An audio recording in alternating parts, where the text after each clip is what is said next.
अहो ऐकलत का? मधुराज रेसिपीला सबस्क्राईब करताना घंटी पण वाजवा, म्हणजे जेव्हा माझ्या रेसिपीज ऑनलाईन येतील तेव्हा तुमच्या फोनची ही घंटी वाजेल. टिंग टिंग. नमस्कार, मी मनस्वी. मधुराज रेसिपी मराठीमध्ये तुम्हा सर्वांचं खूप खूप खूप मनापासून स्वागत. आज आपण आमरस बनवणार आहोत. आमरस बनवण्यासाठी सर्वात महत्त्वाची आणि पहिली स्टेप म्हणजे असं मस्तपैकी फटकल मांडून बसायचं.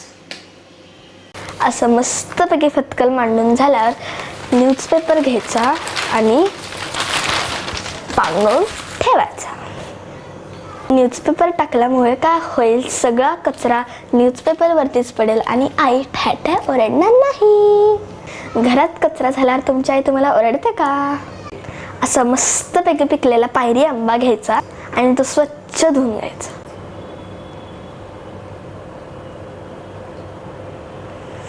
मला सुगंध खूप आवडतोय. आता आपल्याला आंबा माचवून घ्यायचा आहे. माचवून घ्यायचा म्हणजे काय बरं, सगळ्या बाजूने हलक्या हाताने दाबून घ्यायचा आहे.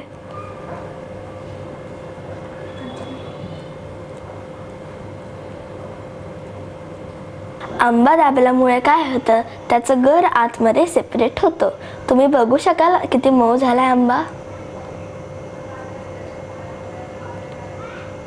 सगळे आंबे माचवून झाल्यावर एक बाउल घ्यायचा. आंब्याचं देठ काढून घ्यायचं आणि आंबा पिळून घ्यायचा.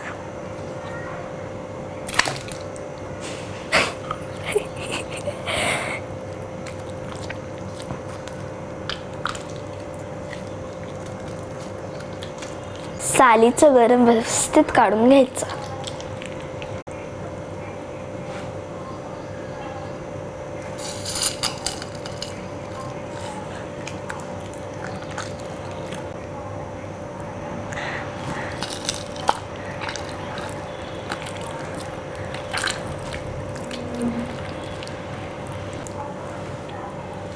आता कोय घ्यायची आणि कोयचा पण गर व्यवस्थित काढून घ्यायचा.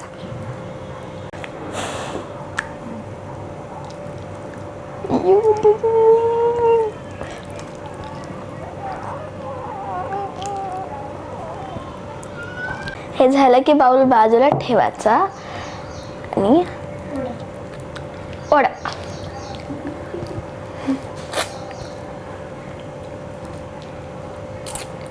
मी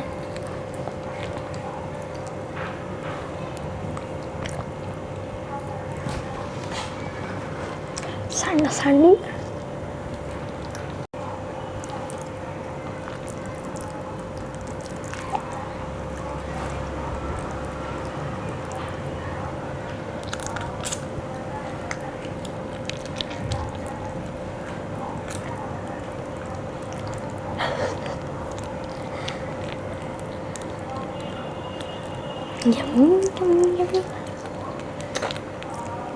न्यूजपेपर टाकल्यामुळे सगळा आंब्याचा गर न्यूजपेपरवरती सांडला आहे आणि ओट्यावरती काही सांडलेलं नाही.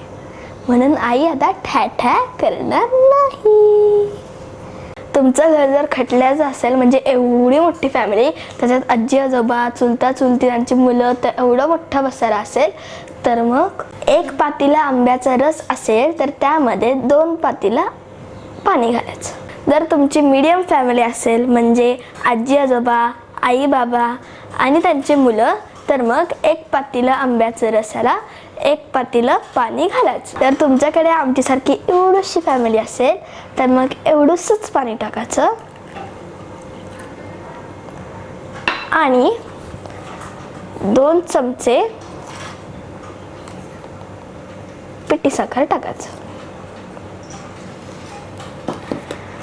आणि रवीने घुसळून घ्यायचं.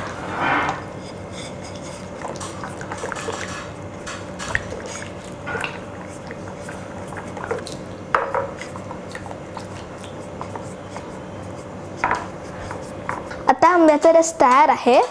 आता आपण तो सर्व करून घेणार.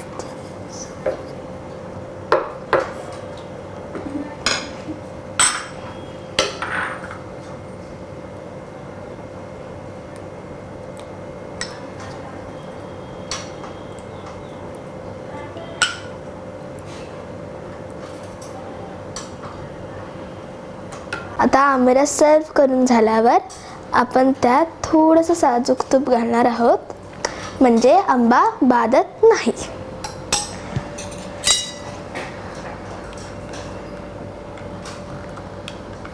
टेस्ट करून बघूयात.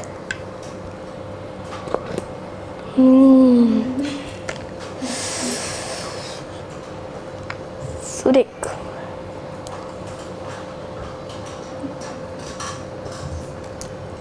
आज ही रेसिपी पाहिल्याबद्दल तुम्हाला सगळ्यांचा धन्यवाद. पुन्हाच भेटूयात अशाच एका छानच्या रेसिपीवर. तोपर्यंत मस्त राहा, खुश राहा आणि आनंदी राहा, आणि सर्वात महत्त्वाचं खात राहा. वाह.